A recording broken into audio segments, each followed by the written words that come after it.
Hi everyone, I'm George Jackson, executive producer and host of GovExec TV, and today's 5 questions are with Jeff Rubin. He is Senior Vice President and Chief Digital Officer, Syracuse University. Jeff, welcome. Thanks for having me. So, kick us off, give me a picture of higher education. What does that landscape look like? How does it intersect with technology?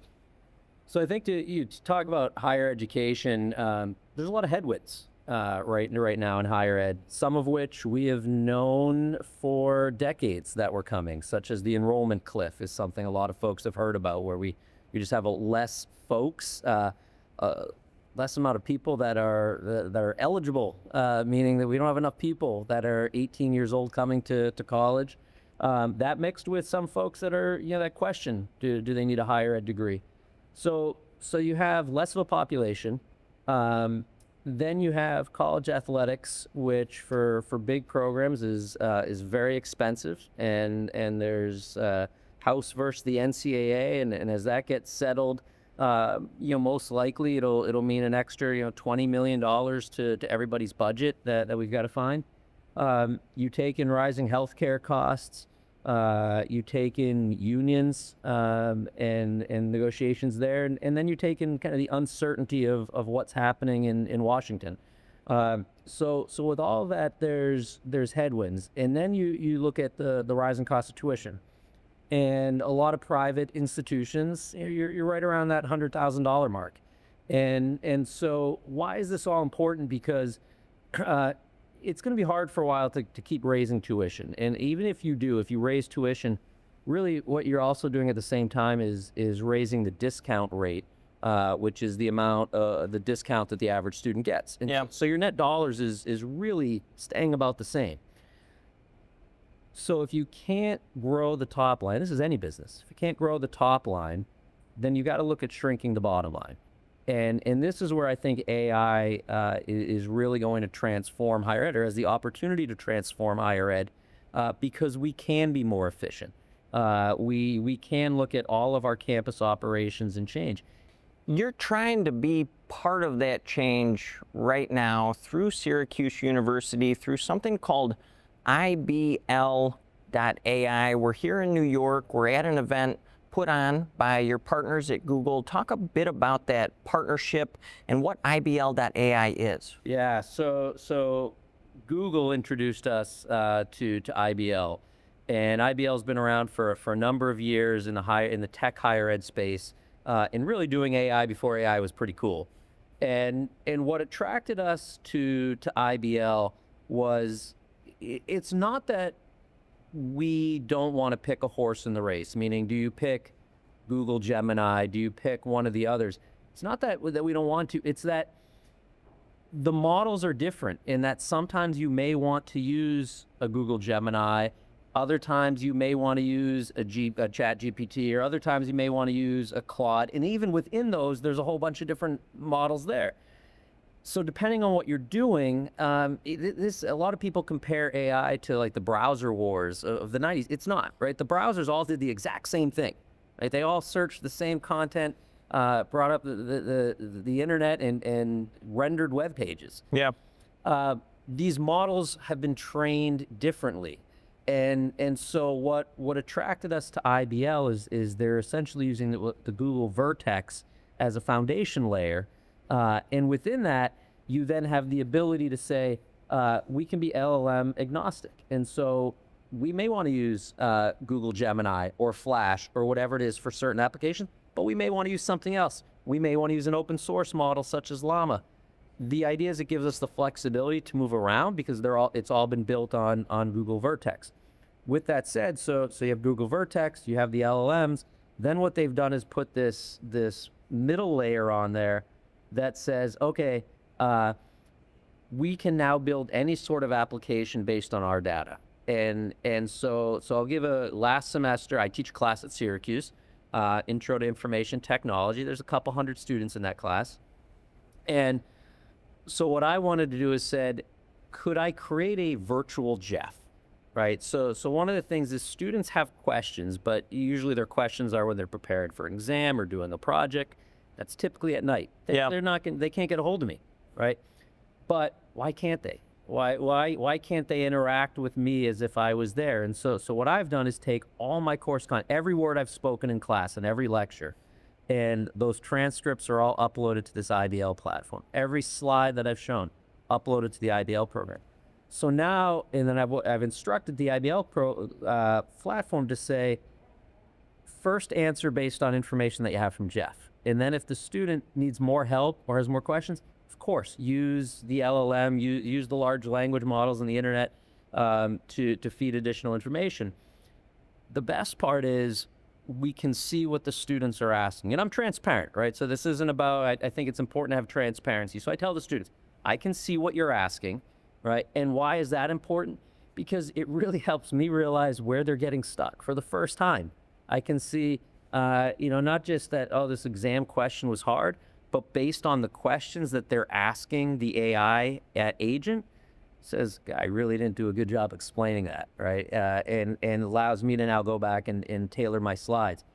So that was one. And then what we did is we created practice exams. And when I say we created a practice exam, literally telling this IBL agent, hey, create a practice exam based on this lecture. I mean, that's simple. And students could go in and say, I'm ready to start. And they just hit start and it starts throwing them questions based on words that came out of my mouth. Really powerful.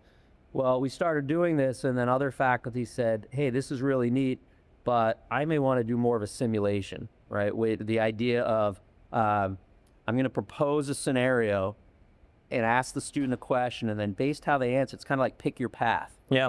And you can keep going deeper and deeper into the simulation and really get critical thinking to see how a student is engaging with the content, how they are comprehending the content.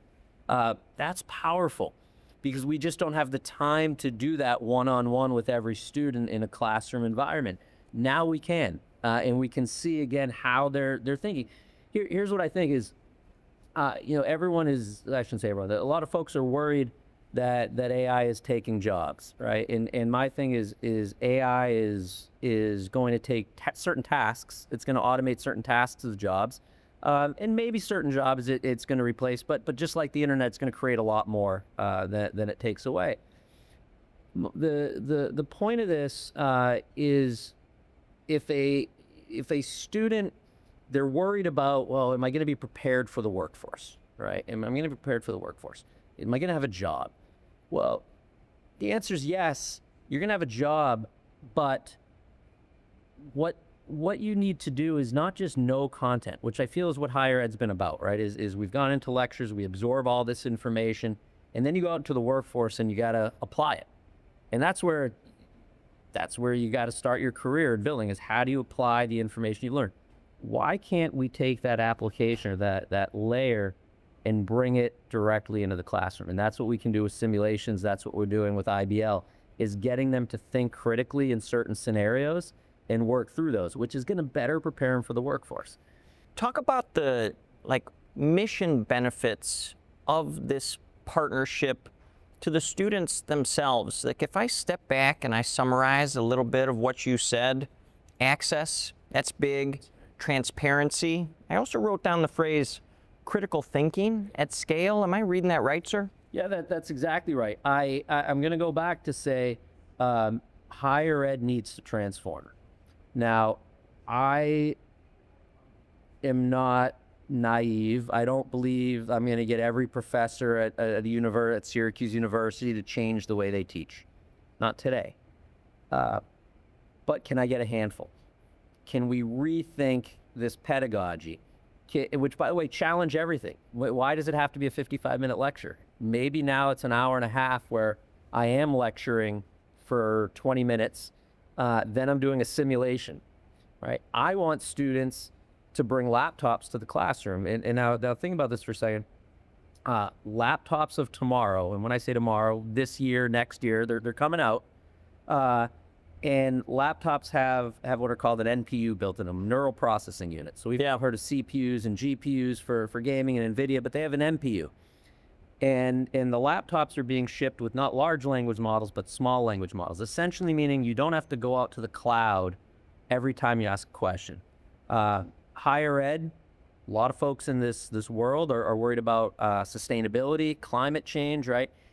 We know the impact that AI has. It takes a lot of power, and so with small language models and MPUs, we're saying we can do a lot of this on the edge computing, on the device itself.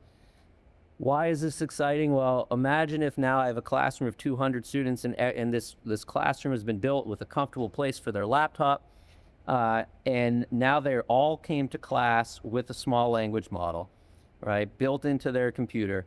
And after I'm done lecturing for 20 minutes, now I start doing a simulation assignment. Everyone's on their laptops. And the beauty that I think with this is it is now personalized. So the students who are excelling and understand this and want to be challenged, they're going down a simulation that's more advanced, something that maybe a few years into a career you're challenged with. And the students who are, gosh, I really don't understand this, that's okay, right? The simulation is geared towards them and where they are with learning the content. To me, that's revolutionizing higher ed and impactful in getting the students to think and not be afraid or understand that, hey, it's okay that we learn at different levels. We can now deliver a course geared to those students. I'm sure there's no shortage of them, but talk a little bit about the challenges that you've had to address along the way. Those could be people, they could be process, they could be technology. Make your own adventure. Yeah. I think I'm going to put many buckets here. One is just folks that are resistant to change, and that's been around since the beginning of time, right? There is a story, I won't say who, but this is a true story at Syracuse University when Wi-Fi became a thing, and there was some professors who were adamant that we could not bring Wi-Fi into the classroom because students would just be on devices all the time and learning. And so their solution was, we're fine, you're gonna have Wi-Fi, build me a classroom with steel walls. True, because they're resistant to change. Part of my job as Chief Digital Officer is to help educate the community, not just our students. It's equally our faculty and staff to understand the efficiencies that AI can bring.